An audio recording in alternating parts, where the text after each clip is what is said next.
The stars had never looked so peaceful. Dr. Sarah Chen stood at the observation window of Research Station Kepler, watching the distant lights twinkle against the endless black. 300 years had passed since humanity first broke the light barrier and stepped into the greater galaxy. 300 years of learning, growing, and trying to prove they belonged among the ancient civilizations that ruled the stars. Sarah was a xenolinguist, someone who studied alien languages. Her job was to listen to the thousands of transmissions that crossed through this sector of space every day. Most were boring: trade agreements, navigation data, weather reports from distant worlds.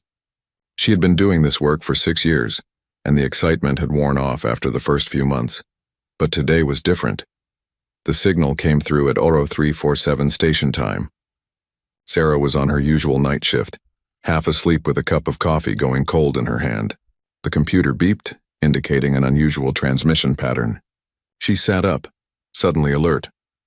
The signal was encrypted, but not with any of the standard galactic codes. It was old, primitive even, like something from Earth's early space age. Sarah's fingers moved quickly across her keyboard, running decryption programs. Within an hour she had it. What she saw made her blood run cold. The screen filled with images and fragmented data. A species she had never seen before. Tall, slender beings with silver-blue skin and large eyes that seemed almost human in their expressiveness. The data packets identified them as the Vortum, but it was not the discovery of a new species that made Sarah's hands shake.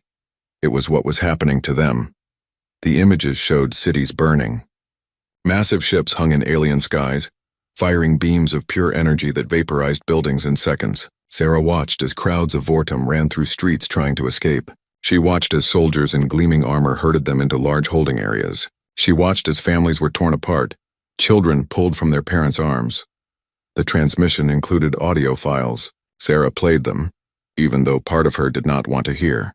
The sounds of screaming filled her small office. Voices begging for mercy in a language her computer slowly translated. "Please, we surrender. We will leave our worlds. Just let us live. Please, our children." The audio cut off abruptly. Sarah's stomach turned. She had to pause the playback several times, stepping away to breathe, to process what she was seeing. This was not war. This was extermination. The data packets included coordinates, star charts, and timestamps. This was happening right now in a system only 40 light-years away. The transmissions were recent, some less than a week old. Someone among the Vortum had managed to send out these desperate messages, hiding them in old encryption, hoping someone would find them and understand. Sarah immediately contacted her supervisor, Dr. James Morrison. Within an hour, the entire research station was awake and crowded into the communications center. They watched the transmissions together, faces growing pale and sick. "Who's doing this?" someone asked. Sarah pulled up the data she had extracted: ship identification codes, partial insignias, fragments of communication between the attackers. Her computer ran it through the galactic database. The answer came back and the room fell silent. The Kaleth Dominion. Everyone knew the Kaleth. They were one of the most respected members of the Galactic Council of Enlightened Species. Their civilization was over 8,000 years old. They were famous throughout the galaxy for their art, their philosophy, their beautiful cities that floated among the clouds of their homeworld. Humanity had been trying to establish better diplomatic relations with them for decades, and they were systematically slaughtering the Vortum. "We have to report this," Dr. Morrison said, his voice shaky. "This goes straight to Earth, to the Galactic Council, to everyone." The next 72 hours passed in a blur. Sarah's discovery shot up through channels faster than anything she had ever seen. The Unified Earth government convened emergency sessions. Humanity's ambassador to the Galactic Council, Ambassador Patricia Okonkwo, requested an immediate audience. Sarah was brought to Earth to present her findings directly. She stood in a room full of important people, generals, politicians, diplomats, and showed them everything. No one spoke during the presentation. When the last image faded from the screen, the room remained silent for a long moment. "How many?" someone finally asked. "The Vortum had a population of approximately 8 billion across 7 worlds, Sarah said quietly. "Based on the timestamps and the rate of operations, we estimate less than 3 million remain alive." More silence. "The Council has to act," Ambassador Okonkwo said firmly. "This is exactly what they exist to prevent. Genocide, unprovoked aggression against peaceful species. We bring this evidence, they will have to intervene. 2 weeks later, Ambassador Okonkwo stood before the Galactic Council. The chamber was enormous, a vast circular room where representatives from 43 species gathered to govern galactic affairs. Humanity's seat was in the outer ring. Newer species always sat on the edges, far from the center of power. Sarah watched from the observation gallery as Ambassador Okonkwo presented the evidence. She showed the transmissions, played the audio, displayed the death tolls. Sarah had helped her prepare, making sure every piece of data was clear and undeniable. The council watched in silence. When the presentation ended, Ambassador Okonkwo made her plea. Honorable council members, the evidence is clear. The Caliph Dominion is committing genocide against the Vortum people. Every moment we delay, thousands more die. Humanity requests that the council take immediate action to stop this atrocity and hold the perpetrators accountable. The first speaker, an ancient being from the Threshold Collective, regarded the ambassador with eyes that had seen millennia pass. The council acknowledges your concern, the first speaker said in a voice like wind through canyons. However, this situation is more complex than your young species understands. The Vortum violated territorial agreements established long before humanity joined our community. The Caliph action, while regrettable, is within their legal rights under ancient treaty law. Ambassador Okonkwo's face showed shock. Legal rights? They're killing billions of people. They are enforcing boundaries, another council member said, a crystalline being whose voice chimed like bells. The Vortum were warned repeatedly. They expanded into protected zones. Actions have consequences, so the consequence is extinction. The ambassador's voice rose. You're saying it's legal to wipe out an entire species over a border dispute? We are saying, the first speaker replied coldly, that this matter does not concern humanity. You have been part of galactic civilization for only 3 centuries. You do not understand the complexities of maintaining order across thousands of worlds and millions of years of history. The council suggests you focus on your own development and leave such matters to those with greater wisdom. The session was adjourned. That night, Ambassador Okonkwo met privately with a council member who had shown some sympathy during the session. The meeting was unofficial, off any record. Please, she said, help us understand. How can the council allow this? The council member looked at her with something almost like pity. Ambassador, you must learn how the galaxy truly works. Some species are important, some are not. The Vortum are not. They have nothing we need. No power to defend themselves, no allies who matter. The Caliph are powerful, ancient, and influential. This is simply how things are. That's monstrous, Ambassador Okonkwo whispered. That is reality. My advice to your species? Learn your place. Humanity is young, weak, and expendable. If you interfere in this matter, the Council will not protect you from the consequences. The Caliph have eliminated 47 species throughout their history. They could easily make it 48. The council member left her standing alone in the dim corridor. The ambassador sent her report back to Earth that night. In it, she included everything. The council's refusal to act, the threats, the cold calculation that some lives simply did not matter. She ended her report with a simple statement.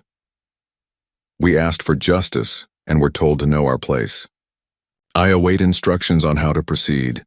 On Earth, in the colonies across 73 worlds, humanity read her words, and something old and terrible stirred in the collective human consciousness, something they had tried very hard to bury for 300 years. The transmissions from Vortum space continued to arrive at Research Station Kepler. Sarah Chen monitored them each day, watching the death toll rise. 2 million left alive, then 1 million. The Caliph were thorough and efficient, and humanity began to remember what they were capable of when pushed beyond the limits of patience and morality. The news spread across human space like wildfire. Every colony, every station, every ship received the same information. The Galactic Council had refused to act. They had watched evidence of genocide and called it legal. They had told humanity to know their place. For 300 years, humanity had worked so hard to be different. After the unification wars of the 22nd century, after the resource conflicts and the climate catastrophes, humanity had looked at itself in the mirror and been horrified by what it saw. They had made a choice, to be better, to evolve beyond their violent past, to prove they deserved a place among the stars. They had hidden their history from the other species. When aliens asked about Earth's past, humanity spoke of art, philosophy, and scientific achievement. They did not mention the world wars, the atomic bombs, the countless genocides that scarred their history. They did not explain that humans had once been very good at killing each other. The Galactic Council thought humanity was naive, soft, young, and foolish, like children who had not yet learned how cruel the universe could be. They had no idea what they had just awakened. The protests started within hours of Ambassador Okonkwo's report going public. Millions of humans gathered in the streets of Earth's major cities. They filled the plazas of the colony worlds. They demanded action. They demanded justice. They demanded that humanity do something while the Council debated legal technicalities. The unified Earth government was paralyzed. Half wanted to maintain good relations with the Council. The other half wanted to intervene immediately. The debate raged for 3 days while more Vortum died every hour. Admiral Marcus Webb watched all of this from the bridge of the UES Indomitable, the flagship of humanity's defense fleet. He was 63 years old, with gray hair and scars from the border skirmishes with pirate fleets that occasionally raided human shipping lanes. He had served in the fleet for 40 years, working his way up from a junior officer to the highest command. He had also spent his entire career following orders, maintaining discipline and believing in the chain of command. But as he watched the death toll from Vortem space climb higher each day, something broke inside him. On the 4th day after the Council's refusal, Admiral Webb received his official orders. The unified Earth government had decided humanity would respect the Council's ruling. The defense fleet was to maintain its normal patrols and avoid any action that might be seen as interfering in Kaleth operations. Admiral Webb read the orders 3 times. Then he composed a simple message to the Secretary of Defense. I cannot obey these orders. I resign my commission, effective immediately. He transmitted the message and waited. Within 6 hours, 2/3 of the senior officers in the defense fleet had submitted identical resignations. Captains, commanders, and admirals, people who had devoted their lives to service, walked away from their careers. Behind them came the junior officers, the enlisted personnel, the technical specialists. The trickle became a flood. The unified Earth government realized too late what was happening. They tried to stop it, called for order, threatened court-martials. It did not matter. Something had been decided without any official vote, without any formal declaration. The people in the fleet had made a choice. By the end of the week, 70% of humanity's military forces had effectively gone rogue. Ships that were supposed to be on patrol disappeared from tracking systems. Weapons platforms went offline. Entire battle groups seemed to vanish into deep space. The government publicly condemned the deserters. They promised the Galactic Council that these rogue elements would be brought to justice. They begged the Council not to punish all of humanity for the actions of a few extremists. Privately, things were different. The industrial colonies went into overdrive. Shipyards that built exploration vessels started producing warships. Factories that made scientific equipment retooled to manufacture weapons. Earth's moon, which housed the largest manufacturing complex in human space, worked around the clock. The official government position was that this was all unauthorized, criminal even. But somehow, the resources kept flowing to exactly where the rogue fleet needed them. Supply ships kept finding Admiral Webb's forces. Ammunition, fuel, spare parts, and food arrived like clockwork. The Galactic Council congratulated Earth's leaders on maintaining control and keeping their rebellious elements contained. They had no idea that those leaders were playing both sides, condemning the fleet publicly while ensuring it had everything it needed.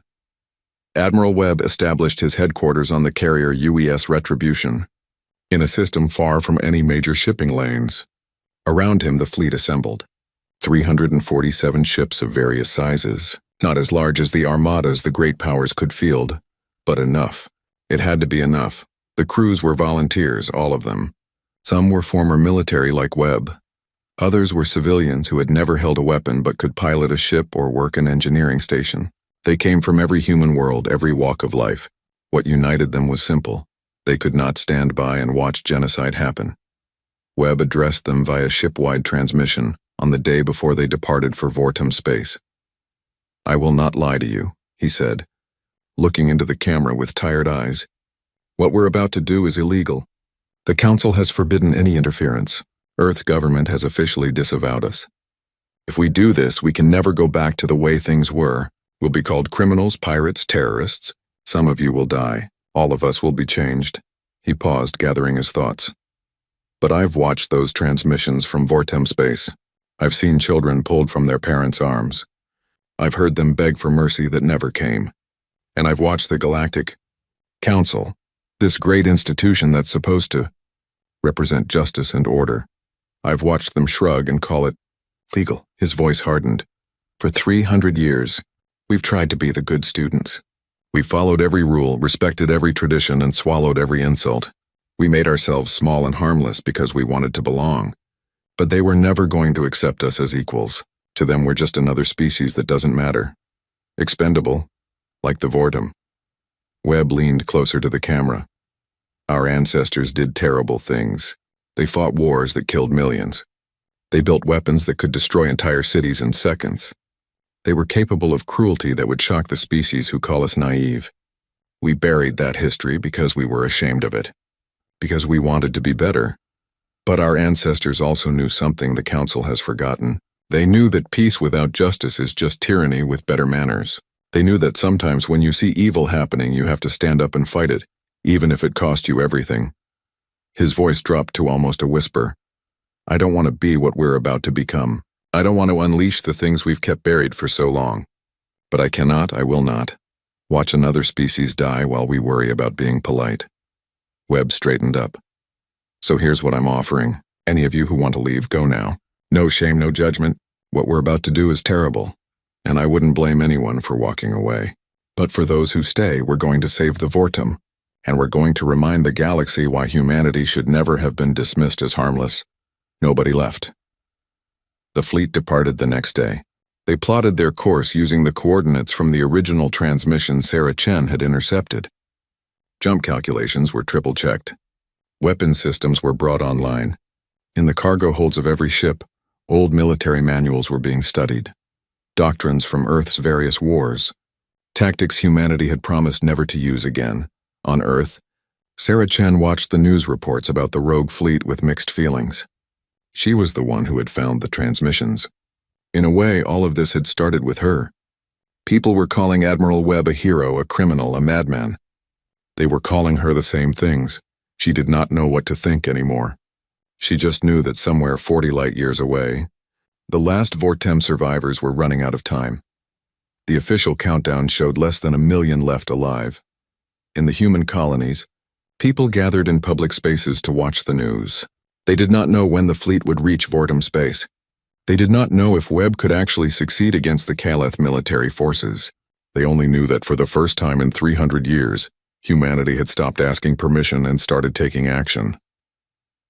The Galactic Council issued statements demanding the rogue fleet stand down. They threatened sanctions against all of humanity. They warned that this interference would have severe consequences. Nobody in the rogue fleet was listening. Admiral Webb stood on the bridge of the Retribution as they prepared for the final jump into Vortem space. Around him, his officers worked quietly and efficiently. They knew what was coming. They had drilled for this moment constantly during the journey. "All ships report ready for jump," his tactical officer said. "Sir," his communications officer spoke up. "We're receiving a transmission from Earth. It's the Secretary of Defense." "Put it through," Webb said. The secretary's face appeared on screen. She looked exhausted. "Marcus," she said quietly, "officially, I have to order you to abort this mission and return to Earth immediately." "I understand," Webb replied. "Unofficially?" She smiled sadly. "Give them hell, and come home alive." The transmission ended. Webb took a deep breath and looked at his crew. Young Faye, the Caleth extermination fleet, was conducting routine operations when the humans arrived. They had been working through the Vortem worlds for 3 months now, following a schedule that was precise and efficient. Today they were finishing the 4th planet, Vortem Prime, the species' homeworld. Commander Zeltek watched from the bridge of his flagship as the last transport vessels lifted off from the surface. They were packed with the final Vortem survivors, nearly 2 million beings crammed into ships designed for half that number. The transports would dock with the processing stations in orbit, and by tomorrow the Vortem problem would be solved. It had been a clean operation overall. The Vortem had barely resisted. They had no real military, just civilian defense forces with outdated weapons. The Council had been right. Some species were simply not meant to survive in the greater galaxy. Zeltek was reviewing tomorrow's schedule when his sensor officer made a confused sound. "Commander, we have multiple jump signatures. Sector 9, just beyond the outer planet. Identify," Zeltek ordered, not particularly concerned. Probably more Council observers coming to document the operation's success. Scanning now. "Ships emerging from jump space. Configuration unknown. Wait, the database is matching them to..." The officer's voice changed, becoming uncertain. "Human vessels." Zeltek felt a moment of surprise. Humans, what were they doing here? The Council had made it clear that no species was to interfere. "How many ships?" he asked, still counting. "At least 300. Commander, they're assuming battle formation." Now Zeltek was alarmed. Battle formation? That made no sense. Humanity was young, weak, with no real military tradition. They had never fought a major conflict with any galactic power. They were academics and merchants, not warriors. "Open a communication channel," Zeltek ordered. "Let's find out what they think they're doing." The channel opened, but the humans did not bother with formal protocols or diplomatic language. A single message came through, transmitted in clear galactic standard, and repeated on all frequencies. "Kaleth forces, this is Admiral Marcus Webb of the Human Defense Fleet. You are ordered to power down your weapons and release all Vortem prisoners immediately. You have 5 minutes to comply. This is your only warning." Zeltek stared at the message in disbelief. Then he began to laugh. His bridge crew joined in. The absurdity of the situation too much to resist. The humans were threatening them. The Kaleth Dominion, which had conquered empires before Earth even developed written language. "Send a response," Zeltek said, still chuckling. "Inform the humans that they are in violation of Galactic Council directives. They are ordered to leave this system immediately or face consequences. And someone send a message to Council Space. This will be an amusing anecdote at the next gathering." The 5 minutes passed. The Kaleth fleet did not power down. Why would they? They outnumbered the humans. Their technology was superior and they had centuries of combat experience. The humans were making empty threats. Then the humans opened fire. The attack did not follow any pattern Zeltek recognized from his studies of galactic warfare. In civilized conflicts, there were rules. You started with long-range exchanges, testing each other's shields. You gave opportunities for retreat. You targeted peripheral systems to disable rather than destroy. War was a tool of diplomacy, conducted with honor and restraint. The humans ignored all of that. They came in fast and close, faster than their ship profiles suggested they should be capable of. Their first salvo was not aimed at weapons or engines. They went straight for the command ships. Zeltek's flagship shuddered as human missiles slammed into its bridge tower. Shields held, but barely. "Return fire," Zeltek shouted, no longer laughing. "All ships, defensive formation!" But the Kaleth fleet could not form up properly, because the humans were not fighting the way they were supposed to. Human ships dove between Kaleth vessels, making targeting difficult without risk of hitting friendly units. They used the planet's gravity well for brutal acceleration assists that should have torn their ships apart. They launched some kind of electronic warfare that scrambled communications and targeting systems, and they focused all their fire on command ships. Within the first 10 minutes, Zeltek lost 2 of his vice commanders. Their ships were crippled, bridges destroyed, command crew dead or incapacitated. The precise chain of command that made Kaleth fleet so effective began to break down. "They're not fighting honorably," his tactical officer shouted over the alarms. "Then we adapt," Zeltek snapped back. "All ships, free engagement. Target any human vessel in range." But adapting to human tactics was harder than he expected. The humans fought like nothing in the galactic database. They used kamikaze drones that threw themselves at Kaleth shields, overloading them so follow-up strikes could get through. They deployed mines in the middle of battle, something no civilized species did. They broadcast horrific sounds and images on all frequencies, recordings of Vortem dying, screaming, begging, disrupting Kaleth crew morale. It was psychological warfare of a type the galaxy had not seen in millennia. Zeltek's flagship took another hit, then another. His shields were failing. Around him, his fleet was being torn apart by an enemy that should not have been able to touch them. "All ships, retreat to high orbit," he ordered. Reform at Rally Point 7. Some of his ships tried to obey. The humans pursued them, running down fleeing vessels and destroying them without mercy. In galactic warfare, you allowed enemies to retreat. It was civilized. It allowed for negotiation, for face-saving, for peaceful resolution. The humans were not interested in any of that. 6 hours after the battle began, it was over. Of the 230 Kaleth vessels that had been in orbit, 18 escaped. The rest were destroyed or disabled. Zeltek's flagship was a drifting wreck. He and the surviving crew were taken prisoner by human boarding parties. The humans who came aboard wore armor that looked primitive compared to Kaleth equipment, but they moved with frightening efficiency. They separated the prisoners, cataloged everyone, and began asking questions about the operation. Where were the Vortum being held? How many were still alive?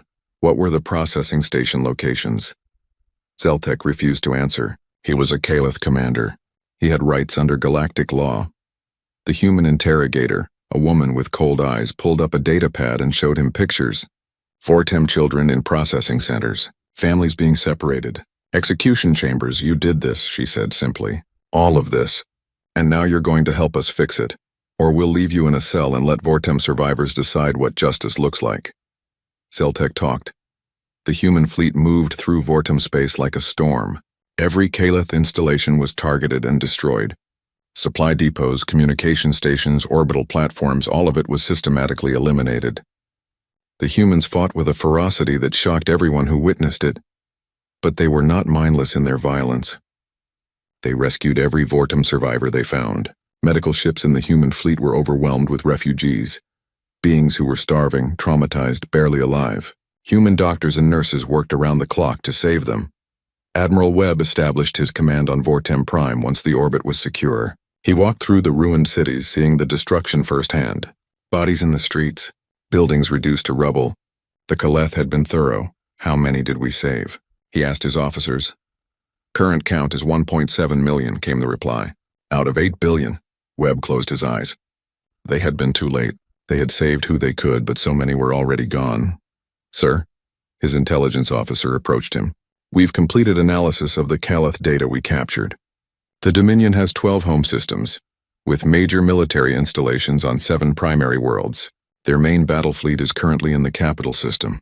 Show me, Webb said. They gathered around a holographic display showing Kaleth space. It was vast, ancient, powerful. A civilization that had stood for 8,000 years. We should head home, one of the officers suggested carefully. We've done what we came to do. We saved the Vortem who were left. If we push further, we're starting a war we can't win. Webb studied the map for a long moment. Around him, his senior officers waited. They all knew what decision he was wrestling with. A war we can't win, Webb repeated quietly. Maybe, probably, but if we stop here, what message does that send? The Kaleth did this to 47 species throughout their history. 47. And the Council let them. Every single time. He looked up at his officers. If we go home now, if we're satisfied with just rescuing the survivors, then in 100 years or 1,000 years the Kaleth will do this again, to someone else, some other species that doesn't matter, that has no one to protect them, and the Council will shrug and call it legal. So what are you proposing? Someone asked, though they all knew the answer. We take the war to them, Webb said. We don't stop at liberation. We go to Kaleth space. We dismantle their ability to ever do this again. And we make it so painful, so costly, that no other species in the galaxy will ever think genocide is an acceptable solution to their problems. Silence filled the room. That's not justice, one officer said quietly. That's revenge, maybe, Webb acknowledged. But it's also a message, and after watching the Council's response to all the Galactic Council convened an emergency session for the 3rd time in as many weeks. The circular chamber, usually a place of calm deliberation, was filled with tension. Representatives from 43 species argued, shouted, and demanded answers. The first speaker called for order, their ancient voice cutting through the chaos. The situation is clear, they announced. Human forces have not only interfered in Kaleth operations, but have now invaded Dominion space. 3 Kaleth systems have reported attacks, military installations destroyed, fleets disabled. This is an act of war against a council member. An act of justice, a voice called out from the outer ring. The speaker was from the Yanari Collective, a younger species like humanity. The Caliph committed genocide. The humans stopped it.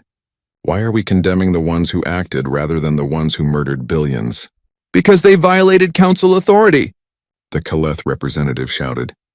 They were one of the few Caliph not in their home systems, fortunately for them. They had no right. You had no right to exterminate the Vortum. The Yanari representative shot back. The arguments continued for hours. The council was fracturing along lines that had not existed before. Older species comfortable in their power demanded the humans be punished. Younger species, remembering their own struggles, were not so sure. Meanwhile, reports from Caliph space continued to arrive, each one more disturbing than the last. The humans were not fighting a conventional war. They were conducting a campaign of systematic destruction, aimed specifically at military capability. They ignored civilian centers but destroyed every weapons facility, every shipyard, every military academy. They were not trying to conquer Caliph worlds. They were making sure the Caliph could never threaten anyone again. But it was the methods that terrified the council. Humans used tactics that had not been seen in galactic warfare for thousands of years. They deployed computer viruses that shut down entire planetary defense grids. They broadcast propaganda directly to Caliph populations, showing them evidence of what their government had done to the Vortum. They conducted night raids, ambush attacks, and hit-and-run strikes that kept Caliph forces constantly off balance. Most disturbing was the psychological warfare. Humans seemed to understand fear in a way other species had forgotten. They did not torture prisoners or harm civilians, but they made sure every Caliph commander knew exactly what the Vortum had suffered. They made them watch the recordings, hear the screams, see the faces of the dying. Some Caliph commanders surrendered rather than face human forces. Others fought to the last but with growing desperation. The humans were not just winning, they were dismantling 8,000 years of Caliph military tradition. The council finally voted to send the mediation fleet, a coalition force that had successfully resolved every major conflict for the past 2,000 years. 12 species contributed ships. The fleet was massive, well-armed, and carried the full authority of the council. Their orders were simple: establish a ceasefire, separate the combatants, and bring both sides to negotiation. The mediation fleet arrived in Caliph space 3 weeks after the human campaign began. They expected to find ongoing battles, active combat zones, chaos and destruction. Instead, they found silence. Human ships controlled the orbitals of every major Caliph world. The vaunted Caliph military, which had conquered 47 species throughout history, was gone. Not destroyed entirely. The humans had left escape routes open, allowing civilian evacuations. But as a fighting force, it had ceased to exist. The mediation fleet sent a transmission to the human forces, demanding to speak with their commander. The reply came swiftly. Admiral Webb will meet with council representatives on the surface of Caliph Prime in 6 hours. Come alone or with escorts, your choice. But understand, we are not evacuating our positions until we're satisfied justice has been served. The council delegation, led by Ambassador Thren of the Equilibrium Conquered, descended to Caliph Prime's capital city. What they found shocked them. The city was intact. Humans had not bombed civilian centers or destroyed infrastructure, but in the central plaza, where the Caliph government conducted its business, human forces had erected something that made Ambassador Thren's blood run cold. It was a memorial. Thousands of holographic displays showed the faces of Vortem who had died, names scrolled endlessly. In the center stood a single monument with an inscription in multiple languages: "Never again." Admiral Webb was waiting for them, standing before the memorial with a small security detail. He looked tired, older than his years, but his eyes were hard. "Ambassador," he greeted them simply. "Admiral Webb," Thren replied, trying to maintain diplomatic composure.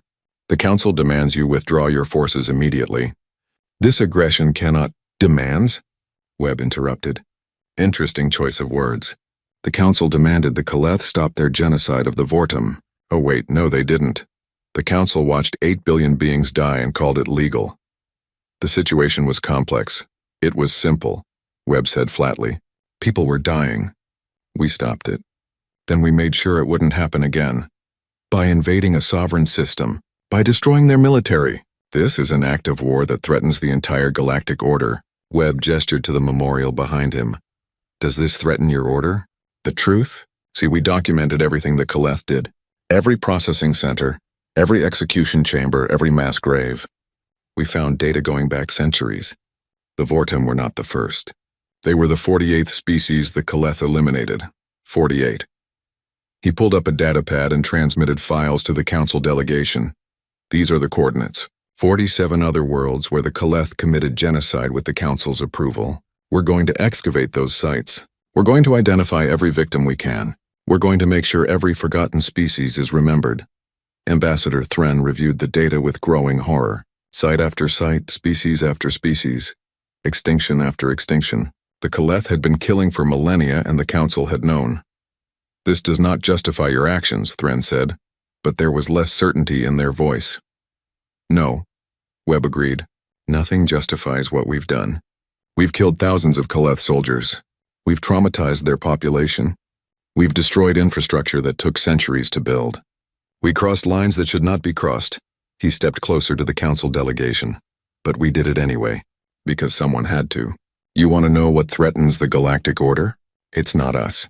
It's the fact that the council has become so comfortable in its power that genocide became acceptable if the right species committed it. The council will respond to this aggression, Thren warned. You cannot fight all of us, maybe not, Webb said. But here's what's going to happen. The Kaleth leadership is going to surrender to a tribunal. Not a council tribunal. Those are the same people who approved the genocide. A new one, with representatives from species who actually care about justice. The council will never allow. The council doesn't get a choice. Webb cut them off. Because I'm broadcasting this conversation across every communication channel in the galaxy. Every species is hearing this. Every population is learning what the Kaleth did, what the council allowed, and what humanity had to do to stop it. He was telling the truth. Ambassador Thren's communications officer confirmed it. The transmission was going out on all frequencies, unencrypted, in every major galactic language. You're trying to destroy the council, Thren said. No, Webb replied. I'm trying to save it, or at least the idea of it. The council is supposed to represent justice, order, protection for all species. Instead, it's become a club where the powerful protect each other and the weak are expendable. He gestured to the holographic displays around them, the endless scroll of Vortem names. These beings mattered. Every species matters. And if the council can't understand that, then maybe it's time for something better. The transmission ended, but not before Webb made one final statement. To every species in the galaxy listening to this, humanity is not your enemy. We don't want war. We don't want conquest. We don't want to dominate anyone. But we will not stand by and watch innocent beings die while bureaucrats debate jurisdiction. If that makes us criminals in the council's eyes, we'll accept that judgment. But we won't accept a galaxy where some lives simply don't matter. The response across the galaxy was immediate and chaotic. On younger worlds, protests erupted. Species that had always felt marginalized by the council, who had been told to be patient and know their place, suddenly had a voice.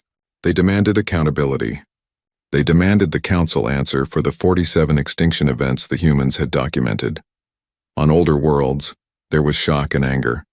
How dare humanity question galactic traditions? How dare they use violence to enforce their naive morality?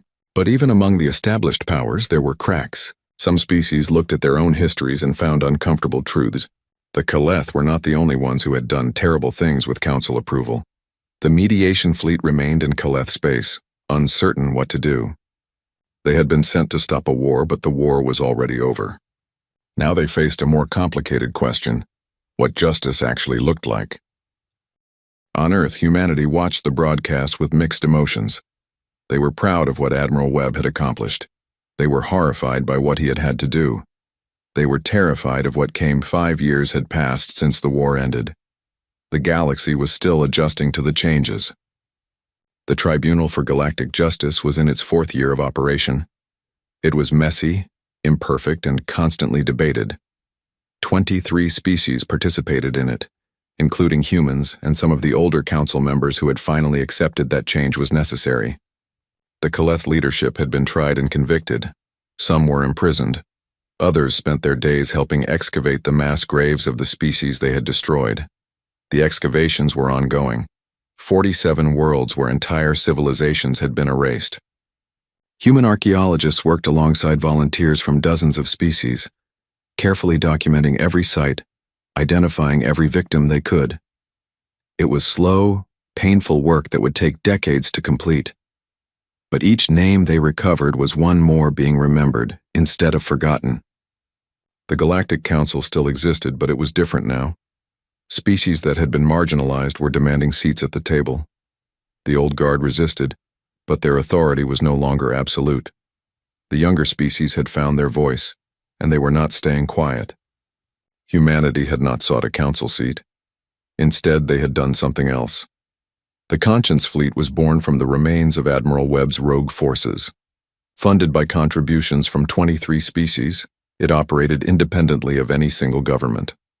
Its mission was simple: prevent genocide wherever it occurred, regardless of who committed it. Some called them heroes, others called them vigilantes. Humanity accepted both labels. They were not trying to be liked. They were trying to make sure what happened to the Vortum never happened again. The fleet was small, only 70 ships compared to the hundreds of thousands in the galactic military forces. But they had something the others did not: a willingness to act when others would not. Admiral Marcus Webb was no longer with the fleet. He had stepped down a year after the war ended, broken by what he had done. He had saved millions of lives, but the cost had been measured in Kaleth dead, destroyed infrastructure, and his own conscience. He spent his remaining days on Vortum Prime, working with survivors. He helped them rebuild their cities, their society, their hope. It was his way of seeking redemption, though he never called it that. When reporters asked if he regretted his choices, his answer was always the same. Every day. I regret the violence, the death, the destruction. I wish there had been another way. But I don't regret saving the Vortum. I don't regret making the galaxy face what it had allowed to happen. And if I was given the same choice again, knowing everything that would happen, I hope I'd have the courage to make the same decision. Sarah Chen had become the director of the Galactic Memory Initiative, an organization dedicated to preserving the histories of extinct species. She traveled to each excavation site, listening to the stories, compiling the records, making sure the forgotten were remembered. It was exhausting work. Each site held thousands of stories, thousands of lives cut short. Sometimes she wondered if they would ever finish, or if the list of the lost was too long to ever fully document. But she kept going, because someone had to remember. On Earth, humanity continued to struggle with what they had become. For 300 years they had tried to be peaceful, civilized, and worthy of respect. Then, in a matter of weeks, they had unleashed the violence they had tried to bury. Schools taught the history now, all of it. The peaceful 3 centuries, but also the wars that came before. The genocides, the conflicts, the terrible capacity for destruction that had always been part of human nature. Children learned that humans were capable of both great compassion and terrible cruelty. The lesson was simple. Having the capacity for violence did not make you evil. It was what you chose to do with that capacity that mattered. The Vortum were rebuilding. Their population was slowly growing. Children born after the liberation would never know the old Vortum civilization, but they would know the stories. They would know what had happened, and they would know who had saved them. The relationship between Vortum and humans was complicated. Gratitude mixed with unease. The Vortum had watched humans fight with a brutality that shocked them. They knew what their saviors were capable of, and it frightened them even as they were grateful for it. But there was also deep friendship. Many humans had stayed on Vortum Prime to help rebuild. Friendships formed, relationships developed, and slowly, understanding grew. The Vortum learned that humans could be gentle as well as fierce. Humans learned the depth of Vortum culture and the resilience of their spirit. On the 5th anniversary of the liberation, a memorial was unveiled on Vortum Prime. It stood in what had been the capital city's central plaza, now rebuilt and beautiful again. The memorial had 2 parts. The first was a wall with 8 billion names. Every Vortum who had died in the Kaleth genocide. It took up an enormous space and visitors could walk through it, seeing the endless scroll of the lost. The second part was smaller, more intimate. It showed the names of the 3,217 humans who had died in the Liberation Campaign. Soldiers, medics, engineers, people who had traveled 40 light years to save a species they had never met. At the dedication ceremony, an elderly Vortum spoke. His name was Kelvin, and he had lost his entire family to the Kaleth. He had been one of the survivors rescued from the processing stations. "We will never forget what was done to us," he said, his voice carrying across the gathered crowd. 8 billion of our people are gone. The Kaleth took them, and the galaxy watched. We would have joined the list of forgotten species, except for one thing. He paused, looking at the human delegation present. Humanity remembered us. They looked at our suffering and decided it was unacceptable. They risked everything to save people they did not know, on a world they had never seen. They did terrible things in the name of justice, and they carry that burden still. Kelvin walked to the memorial wall, placing his hand on the names. To the Kaleth, we were nothing. To the Council, we were an unfortunate statistic. But to humanity, we mattered. Every single life mattered, and they were willing to become monsters to prove it. He turned back to the crowd. That is what we must remember. Not just the horror of what happened, but the fact that when the galaxy's institutions failed, when the rules and laws and councils did nothing, individual beings made a choice. They chose to act. They chose compassion over comfort, justice over acceptance. A young human officer stood in the crowd, part of the Conscience fleet now stationed in Vortum space. She had not been part of the original liberation. She was too young. But she wore the uniform and carried the responsibility. After the ceremony, a Vortum child approached her. The child could not have been more than 6 years old, born well after the liberation. "Are humans really as scary as the stories say?" the child asked innocently.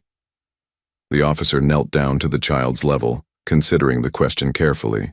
"Yes," she said honestly. "We can be very scary. We're good at violence, at war, at doing terrible things when we think we have to. That's part of who we are, and we can't pretend otherwise." "Then why do you protect us?" the child asked. "Because being good at something doesn't mean you have to do it," the officer explained. "We could use our strength to hurt people, to take what we want, to be bullies. Some humans in our history did exactly that, but we can also use it to protect people, to stop bullies, to make sure the weak aren't crushed by the strong." She smiled at the child. "We're scary because we choose to be scary to the right people, to the ones who hurt the innocent, to the ones who think some lives don't matter. We want them to be afraid, because maybe that fear will stop them from doing evil things." The child thought about this for a moment. "My grandfather says you're the best friends and the worst enemies." "Your grandfather is wise," the officer agreed. "That's exactly what we try to be." In council space, the debates continued. Some species still wanted humanity punished for their actions 5 years ago. Others wanted them honored. Most were simply uncertain how to categorize a species that had broken every rule in the name of a higher principle. The first speaker of the council, addressing the assembly one day, perhaps said it best. "Humanity has forced us to confront an uncomfortable truth. We built a system of laws and governance that we believed was just. But we built it for our own convenience, our own comfort. We created rules that protected the powerful and dismissed the weak. We told ourselves it was necessary for order, for stability." The ancient being paused. Then came a species that looked at our order and asked a simple question. What is order worth if it permits atrocity? They found our answer unsatisfactory. So they tore down what we built and showed us what we had become. Bureaucrats managing genocide with proper paperwork. We can hate them for exposing our failures. We can punish them for breaking our rules. Or we can learn from this. We can build something better. Something that actually serves justice instead of just claiming to. The vote was close, but the HFY Council officially recognized the Tribunal for Galactic Justice and the Conscience Fleet. It was an acknowledgement that the old ways were not enough. On the bridge of the Conscience Fleet flagship, a